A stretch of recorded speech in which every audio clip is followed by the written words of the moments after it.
예, 안녕하세요. 오디오로 듣는 키워드 경제 저는 김 기자입니다. 안녕하세요. 저는 윤 기자입니다. 윤 기자님 물론 뭐 저희랑은 상관없으신 얘기긴 한데 네. 금융권에서 뭐가 핫하냐 아니면 시끄럽냐는 말이 더 맞을 수 있겠는데요. DLF와 라임 자산 운용과 관련되어 말들이 좀 많긴 합니다. 맞아요. 최근 기사에서 라임이란 단어를 굉장히 많이 봤어요. 라인으로 또 윤 기자님은 헷갈려 들으시더라고요. 네, 보니까 처음에 뭐 라임이 예, 시끄럽다 그러길래 라인이요? 막 이랬었죠. 그렇죠. 그 라임 자산 운용과 관련되어서 이게 많이 뭐 수개월째 지금 얘기가 나오고 있는데 사실 엄밀히 말하면은 DLF도 그렇고 라임 자산 운용도 그렇고 은행에 그 2층 있잖아요. 보면은 스페셜한 VIP를 위한 공간 있잖아요. 네. 그쪽 자주 가시는 분들은 해당이 되는 얘기긴 해요. 근데 음, 저처럼 뭐 현금성 자산이라고 할 만한 게 좀 소소하게 없고 그냥 그날 할부나 아니면은 주택 융자를 갚기에 바쁘신 사람들은 큰 상관이 없을 수도 있어요. 음, 이게 어떻게 보면 여유 자금을 갖고 투자하는 어떤 그 금융상품의 개념이 DLF 쪽이고 라임 자산 운용은 또 사모펀드라서 여기에 투자하신 분들은 더 많은 돈이 있어야 돼요. 음, 기본적으로 그러니까 뭐 PB 창구에서도 조금 더 좀 뭐 VIP들이 더 모일 수 있는 그런 데다가 차별적으로 이제 은행들이 많이 제공하는 상품이거든요. 그래서 그래도 어쨌든 간에 라임 자산 운용이나 이게 왜 문제가 될 수 있고 앞으로 어떻게 될런지 좀 말씀 들어볼게요. 그래서 네.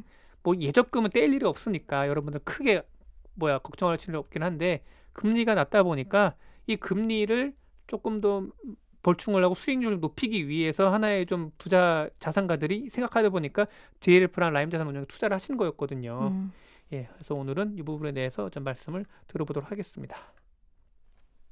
이게 그 서로 다른 이슈인 듯해도 관통하는 하나의 맥락이 있어요. 일단 은행에서 일어났다는 것이고요. 미래에 발생하지 않을 것으로 여겼던 투자 손실이 좀 비롯된 것이거든요. 은행에서 판매한 투자 손실이 뭐 가능성이 있었다라는 점에서 그리고 이거는 거의 없을 거예요라 은행 창구 직원들 했던 측면에서 봤을 때는 좀 섭섭하셨을 부분도 많이 있을 것 같아요. 그 손님들 입장에서 봤을 때는요.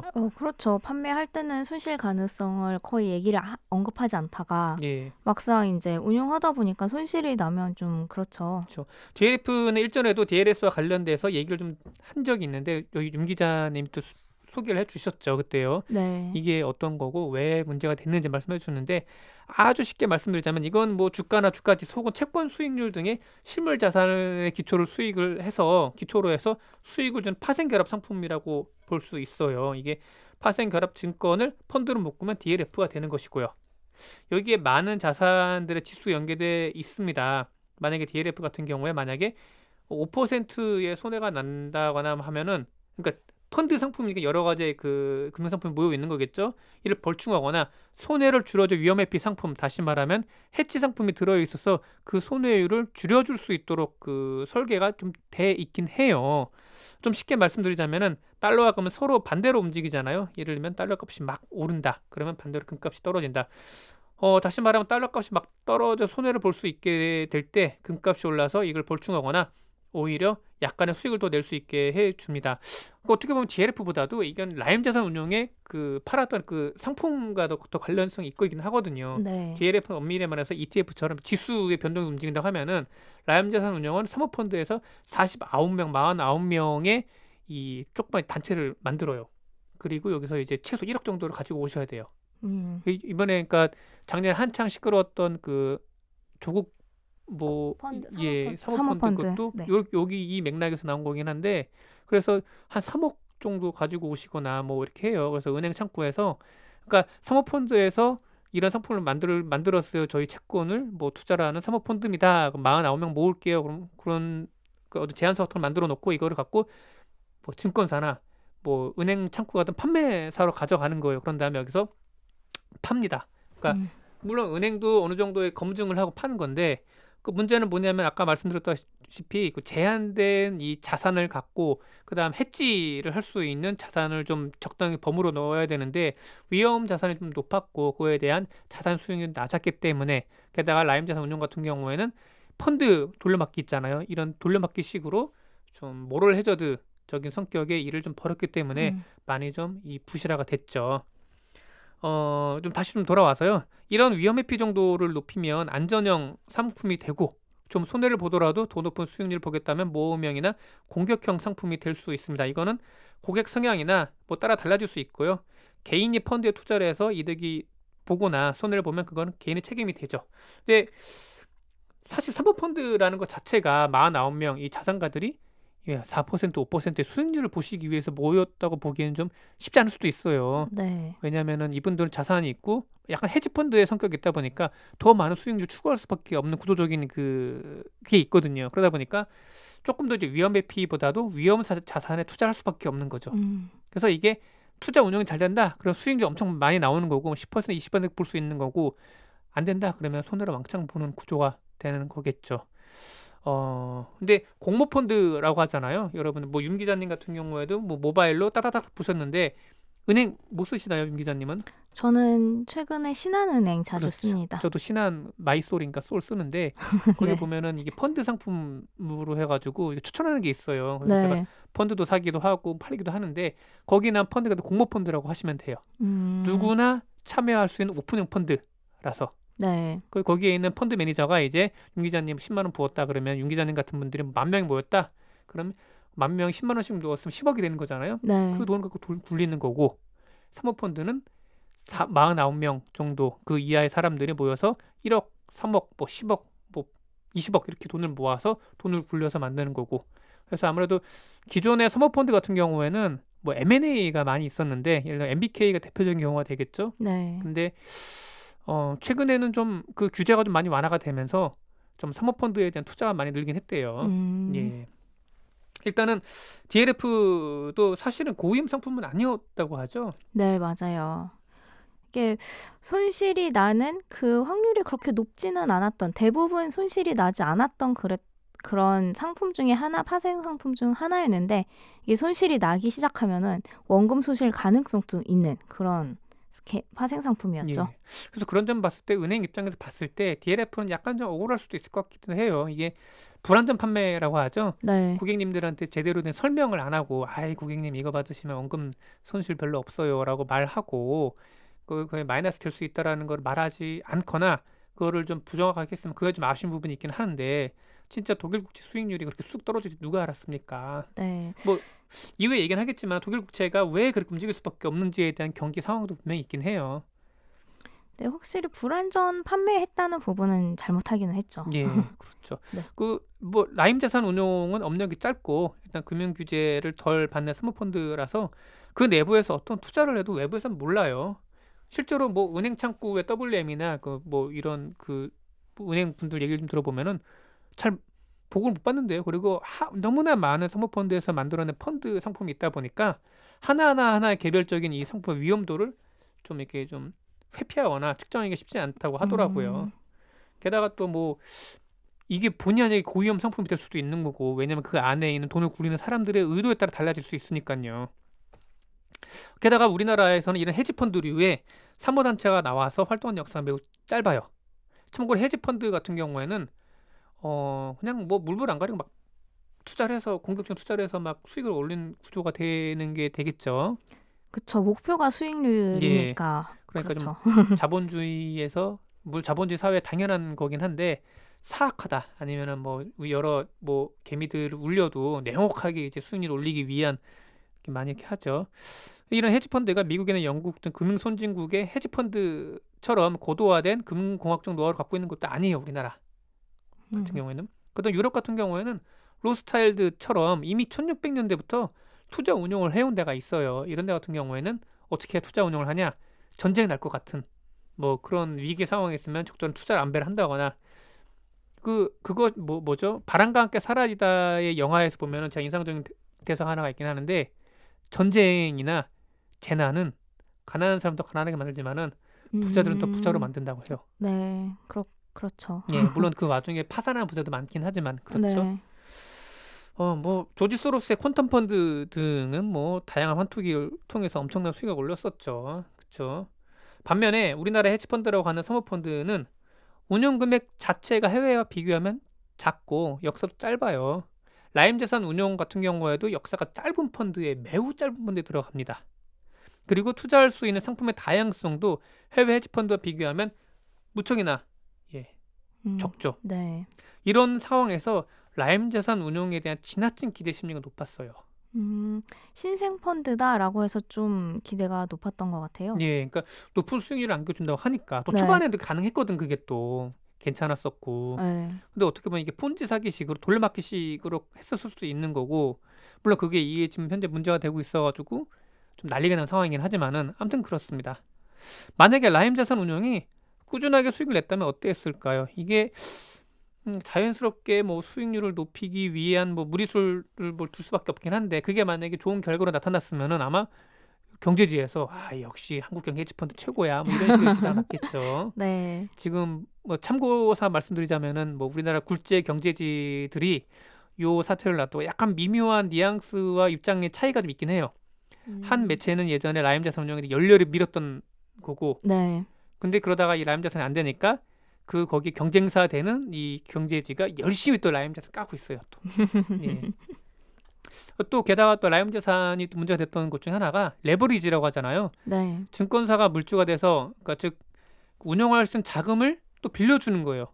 그 라임 자산 운용이 이를 또 부지런히 굴리려고 합니다. 확실히 이 자본시장이라는 게 100억을 굴릴 때랑 200억 굴릴 때, 1000억 굴릴 때랑 확실히 그 수익되는 절대 금액이 달라질 수가 없잖아요. 그쵸. 10만 원의 수익률 10%랑 1억의 수익률 10%는 그렇죠. 큰 차이죠. 근데 만약에 이 마이너스 수익률 한다 그러면 100억의 마이너스 수익률은 10억 정도인데, 예. 1000억의 마이너스 10억 수익률 마이너스면은 다 까먹는 거죠.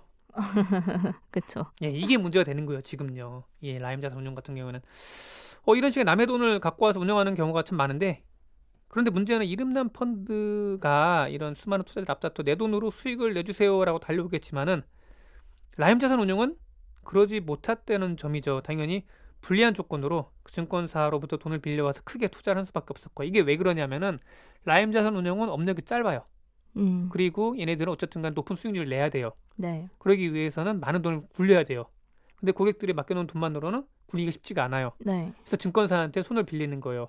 증권사님 한 얼마 정도를 빌려주시면은 저희가 돈을 또 수익을 해서 수수료랑 이자를 갖다 드리겠습니다라고 해요. 일종의. 네. 그럼 증권사 입장에서 봤을 때는 나쁘지가 않아. 음. 잠깐 이게 담보로 가져와가지고 그 자산을 담보로 가져와서 빌려주는 거거든. 근데 문제는 뭐냐면은 그 증권사 빌려준 돈도 지들 돈이 아니에요. 고객 돈이죠. 고객 돈이죠. 그렇기 때문에 라임 자산 운용이 손해 날 것 같으니까 겁이 내서 빼간 거예요. 네. 그러니까 뭐가 문제가 됐냐?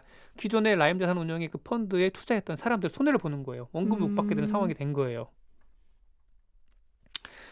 그럼 말씀드렸죠? 이게 고리와 이자와 수수료를 무는 것은 물론 증권사가 언제든 돈을 빼갈 수 있는 구조로 만들었죠. 이게 펀드의 만기와 증권사의 만기가 일치했다면 펀드란 사태가 쉽게 나타나지도 않았겠지만, 그 워낙에 많은 상품들이 동시다발적으로 팔다 보니까 펀드론을 초래할 수밖에 없는 여건도 좀 만들어졌다고 해요.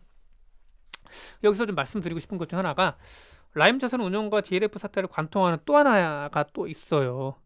수익이 나올 때는 괜찮은데 고객들 별말이 없는데, DLF도 그 마이너스 되기 8개월 전까지는 고객들이 또 돈을 좀 버셨대요 또. 네.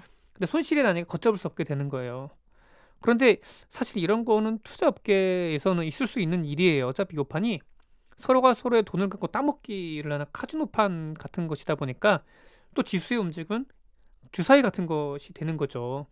그러니까 물론 뭐 당장 내일 코스피가 오를지 안 오를지 아무도 예상을 못하는 거잖아요. 근데 그거를 걸고 내 배팅을 하는 거죠. 그쵸. 돈을 잃는 사람이 있으면 버는 사람이 그쵸. 있고, 버는 사람이 있으면 잃는 사람이 있는 거죠. 그래서 이 펀드 상품을 설계할 때는 항상 그거를 감안해서 해지를 넣어야 되거든요. 네. 근데 그거마저 좀 약간 무너졌거나 아니면 부실했거나, 특히 라임 자산 같은 경우에는 그 해지 부분에 있어가지고 상당히 좀 등한시했었고, 그런 평가가 좀 있긴 해요. 그래도 또 이 사태의 주모대가 은행 창구였다는 점에서 충격이 컸던 거예요. 왜냐, 은행하면 이미지가 있잖아요. 안정적인 이미지. 저도 근데 은행원들 아니 은행에서 근무하시는 많이 만나는데 되게 단정하세요. 네. 모험생 같으시고. 그리고 이 안정적인 이미지는 적금과 예금으로 대변이 됩니다. 증권사와 달리 대부분의 고객들이 은행이 기대하는 바는 수익은 좀 안 나더라도 내 돈을 잃지 않게 해달라는 것이거든요. 제가 제 주거래 은행에 기대하는 바도 그렇고요. JLF나 라임 자산 운용의 상품도 초반에는 이런 기대에 부응을 했다고 합니다. 예적금보다 높은 수익률을 안겨주다 보니까 고객들은 만족을 했고요. 그런데 주사위가 어떤 게 나올지 모르듯이 경기 상황은 어떻게 변할지 충분히 예측할 수가 없는 거예요. 경기 예측 정확도가 뭐 60%만 되어도 월스트리트에서는 1류급 뭐 애널리스트라고 대접을 받는다고 하는데 뭐 말 다 한 거죠. 이건 아무도 예상할 수가 없는 거예요. 음. 경기 상황이 안 좋은 쪽으로 갈 수 있다는 건 나는 이게 불안감이 한 최근 작년 이렇게 좀 커지면서 또 재작년 지난해 미국이 또 기준금리를 올렸죠. 게다가 중국과의 무역 갈등으로 세계 경제에 대한 불안감이 좀 커졌고 장단기 금리 역전 현상 이것도 저희 윤 기자님 하셨어요. 좀 밑에 싹싹싹 네. 보시면은 나옵니다. 저희 생각보다 많은 에피소드를 예. 다뤘습니다. 이게 이 장단기 금리 역전 현상이 일어나면 어김없이 이제 그 경제 위기가 왔었거든요. 그래서 경기에 대한 불안감, 다시 말하면 불경기로 접어들 것이라는 불안감이 커졌어요. 그래서 안전자산인 채권으로 몰려들면서 채권 수익률이 떨어지고 급기야 독일 국채 수익률이 마이너스 기록하게 된 거죠. 또 불경기로 예측되다 보니 주식시장이 술렁였고 기업들의 업황도 안 좋아지게 됩니다. 경기를 나타내는 지수에 연동된 JLF 같은 상품 물론이고요. 사모펀드의 수익률 또한 악화돼요. 뭐 굳이 예를 하나 들면 MBK 같은 경우에는 예전에 언제요? 그 저기 뭐야 지금 딜라이브라고 하죠? 네. 케이블 방송사를 2조 5천억을 주고 샀는데 지금 그 가치가 좀 많이 떨어지긴 했어요. 네. 그리고 매각이 안 되죠. 그쵸? 고스란히 지금 그걸 떼야 될 입장이긴 한데 네. 그래도 MBK는 모아놓은 자산이 있으니까 그래도 자기네들 안에 소연을 볼 수 있는 구조인데 그쵸. 라이언자산운용은 그 빌려온 돈이기 때문에 걷잡을 수 없었던 거죠. 그런데 경기도 안 좋고 기업들도 안 좋은 상황이니까 당연히 안전자산에 몰릴 수밖에 없는 거 그에 따라서 채권 수익률이 하락할 수밖에 없는 그런 상황이 되었던 거죠. 근데 이런 경기 상황이 안 좋아지니까 은행이 팔던 이 금융상품도 이건 아무리 안전해요라고 했던 금융상품도 손해가 날 수 있는 구조가 된 거예요. 음. 믿음이 깨진 거죠. 은행에서 가입한 상품인데 마이너스가 난 거예요. 아 이거는 고객들 입장에서 보면은 진짜 화가 날 수 있을 것 같긴 해요. 그럼요. 예. 지금은 뭐 불안전 판매, 즉 마이너스 수익률이 날 수도 있다는 점을 고객한테 인지시키지 않았다는 점으로 해서 금융당국, 뭐 금감원이나 이쪽에서 제재도 가하고 보상도 어떻게 해야 되나 지금 그러고 연구 중에 있긴 한데 현재까지 은행의 책임이 큰 것처럼 보여지긴 해요. 왜냐하면은 고객들이 직접적으로 손해를 발생했으니까. 근데 제가 봤을 때는 앞으로 이와 같은 일이 비일비재해질 거라는 예상입니다. 물론 예금과 적금 충실하게 그 돈을 넣으신 분은 상관이 없고 몇 억씩 이제 좀 이런 은행 안에 있는 PB 상품을 가입하신 분들 중에서 해당될 수 있는 내용이긴 하거든요. 왜냐? 첫 번째 저금리 구조예요. 다시 말하면 워낙에 금리가 낮다 보니까 예금과 대출의 예대 마진을 벌어들이는 은행의 수익 구조가 한계에 봉착한 거예요. 은행도 활발하게 돈놀이를 하지 않으면 수익률을 높이기 어려운 구조가 됐어요. 네. 그러다 보니까 은행 자체적으로 트레이딩을 합니다. 트레이딩이 어떤 건지 아시죠? 채권이나 아니면은 뭐 외화나 이런 거를 쌀 때 사가지고 비싸게 팔고 그러면 수익을 남기는 그런 구조가 되는 건데 뭐 월스트리트에 있는 뭐 그런 투자 은행만큼은 아니긴 해도 각 시중 은행마다 이렇게 또 굴리고 있긴 해요. 얘네가 이제 경기가 좋을 때는 효자 역할을 하는데 경기가 안 좋아지면 지수가 확 하락할 때는 얘네들이 이제 좀 효자 불효자 역할을 많이 하게 되는 거죠. 네. 그리고 뭐 펀드 상품 등을 또 고객에 팔아 수수료 등의 수익을 얻을 수밖에 없어요. 그러면서 본인들의 수익도 얻고 고객들도 1% 남짓한 은행 예금에 맡기느니 조금이라도 더 받을 수 있는 뭐 ELS 등 여러 가지 파생 상품에 뭐 더 사게 되는 거죠. 이게 정도의 차이만 있을 뿐이지 은행은 앞으로도 마이너스 수익률이 날 수밖에 없는 이 금융상품을 날 수 있는 금융상품을 팔 수밖에 없어요. 음. 경기 상황에 따라 급격한 손실을 낼 수도 있고요. 경기가 좋으면 또 예적금 금리 이상 수익을 내겠죠. 만약에 2008년 금융위기가 같은 금융위기 한 번 더 온다고 하면은 그때는 모든 지수가 다 하락세였잖아요. 해지랑 상관없이 네. 큰 또 손해를 볼 수 있는 게 되는 거죠. 그리고 또 두 번째, 각 은행의 지배 구조입니다. 이거는 각 은행권에서 불안전 판매가 일어날 수밖에 없는 요인이기도 한데 우리나라 은행들은 주인이 없어요. 주주들이 모여서 만든 집합체라고 보시면 돼요. 금산분리 등의 엄격한 규제가 작용한 탓도 있긴 한데요. 각 은행장이나 금융지주 회장들은 자신의 임기 내에 성과를 내야 돼요. 기업인에게 있어 성과는 매출과 이익의 증가죠. 음. 아까도 말씀드렸는데 예대 마진으로는 은행이 성장을 기대할 수가 없는 구조가 됐어요. 네. 이미요. 그래서 은행이 성장을 기대할 수 없는 구조다 보니까 그러다 보니까 은행에서 보험 상품도 팔고 증권 상품도 팔고 파생 상품도 팔면서 매출을 늘려가는 거예요. 실제로 요번 뭐 저기 그 실적을 좀 보니까 이자 수익이 좀 많이 늘긴 했는데 그 외에 다른 그 비은행 수익들 많이 늘긴 했어요. 음, 이게 수수료를 많이 이제 챙겨야 하다 그렇죠. 보니까 좀 위험한 상품인데도 좀 과도하게 팔려고 예. 이거를 제대로 설명 안 하고 이런 그렇죠. 경우가 늘어나는 것 같아요. 약간 그러니까 뭐 은행 같은 경우에도 증권사보다는 안전한 상품을 팔고 그 내부적으로 해지할 수 있는 여러 가지 장치를 좀 만들어 놨는데 그럼에도 불구하고 경기가 안 좋아 다 와장창 무너져 버리면은 그런 것도 소용이 없다라는 거를 좀 말씀을 드리고 싶은 거예요. 그리고 그런 상품의 비율이 점점 커질 수밖에 없다라는 얘기가 되는 거고 사실 2008년 글로벌 금융 위기 때만 해도 은행에서 펀드런이 일어난다는 거는 상상할 수가 없었잖아요. 음, 물론 뭐 은행이 그러니까 98년도 IMF 금융위기 때 은행이 망할 정도긴 했는데 근데 앞으로 만약 경제 위기가 온다 아니면은 뭔가 좀 지수가 하락을 한다 그러면은 은행에서 펀드런 사태가 일어날 수 있다라는 얘기가 되는 거예요. 네. 아, 은행 출입 기자인데 이렇게 막 얘기하면 안 되는데. 예. 예, 은행 창구 직원들이 아까 좀 말씀드렸던 게 그거죠. 뭐 이제 성과를 내야 된다 CEO들이. 예. 그러니까 밑에 하다를 하는 거예요. 몇 개 팔아라. 그쵸. 매출을 올릴 수 네. 있는 그런 상품들을 팔아라. 그러면은 뭐 어떻게 은행 창구 직원들은 뭐 메리트를 주거나 아니면은 뭐 이렇게 독려를 하니까 팔아야 되는 수밖에 없는 거잖아요. 네. 그러니까 고객 성향에 따라서 상품을 파는 게 아니라 은행에서 직접 지시하는 걸로 이렇게 파는 거예요. 음, 그러니까 이런 구조는 핸드폰에서 많이 발견이 돼요. 핸드폰 성능이 좋든 안 좋든 고객에 맞든 안 맞든 간에 그 판매하시는 분 입장에 봤을 때는 통신사가 밀어주는 폰 있잖아요. 네. 이거 보면은 장려가 많이 들어 이런 거 많이 팔듯이 그렇게 막 파시는 거예요. 근데 문제는 지금 현재 경기가 좋지 않다라는 건데 경기가 정점을 찍고 어떻게 하강하느냐가 좀 관건으로 보이긴 하는데 트럼프 대통령이 그 시기를 좀 놓쳐버린 것 같기도 하고요. 자신의 음, 임기 내 호황기를 이끌고 싶은 욕심에 금리를 좀 낮추다 보니까 이로 인해서 한 번 정도는 조정할 기회를 좀 잃은 것 같긴 해요. 이게 87년, 그다음에 98년, 2008년 이런 10년 주기로 오는 이 경기 하강 곡선의 저점을 찍어야 되는데 계속 호황기 정점을 어느 찍고 있죠. 네. 지금요. 미국은 그랬었죠. 우리나라도 지금 경기 정점이 2017년이 왜 이렇게 하강 국면에 있긴 하는데 네. 좀 딜레마긴 합니다. 이게요. 그러니까 거품 붕괴 시기가 곧 다가올 수 있다는 얘기이고 지금 한번 이미 조정을 거치지 못했다는 거는 더 큰 붕괴, 더 큰 음, 낙차로 떨어질 수 있다는 얘기가 될 수 있기 때문인데요. 이런 불안 심리는 시장에서 감지가 돼요. 그게 얘가 채권값의 변동인데요. 채권 대표적인 안전자산입니다. 제가 물어봤어요. 시중은행에 그 펀드를 이제 취급하신 분 있잖아요. 금융 지식이 정말 빠삭한 분한테 물어봤어요. 요새 채권을 투자할 때인가요? 물어봤거든요. 네. 아니래요. 투자하지 말라고 하나요? 이미 늦은 거예요. 이미 늦은. 이제 이미 그러니까 위기에 대한 그 정점에 있기 때문에 지금보다 채권값이 더 비싸질 수 있겠죠. 근데 네. 지금도 과거보다는 채권값이 많이 비싸다고 합니다. 음, 그래서 채권 수익률이 많이 떨어져 있고요. 그래서 독일 채권 수익률이 마이너스 기록했던 거고.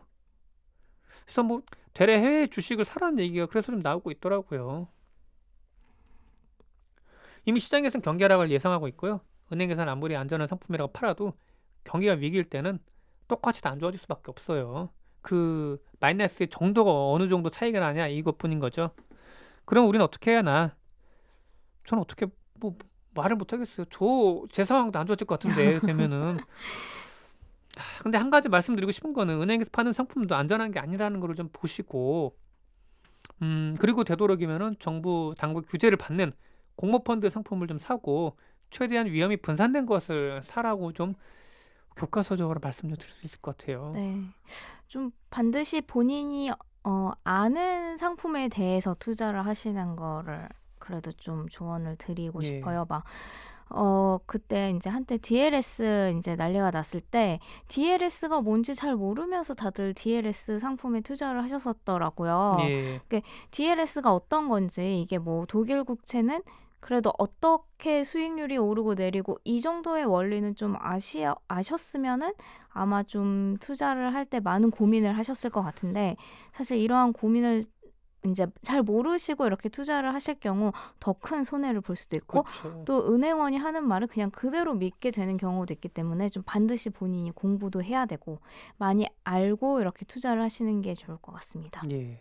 핸드폰 사실 때도 너무 이렇게 그 현혹되지 마시고. 근데 요새는 또 핸드폰 파시는 분들도 네. 잘 이렇게 하시더라고요, 보니까요. 예. 근데 요즘은 핸드폰 기능들이 워낙 다 좋고 그쵸. 다 비슷비슷해서 그냥 제일 예. 보조금 많이 주는 걸로 사게 되는 것 같아요.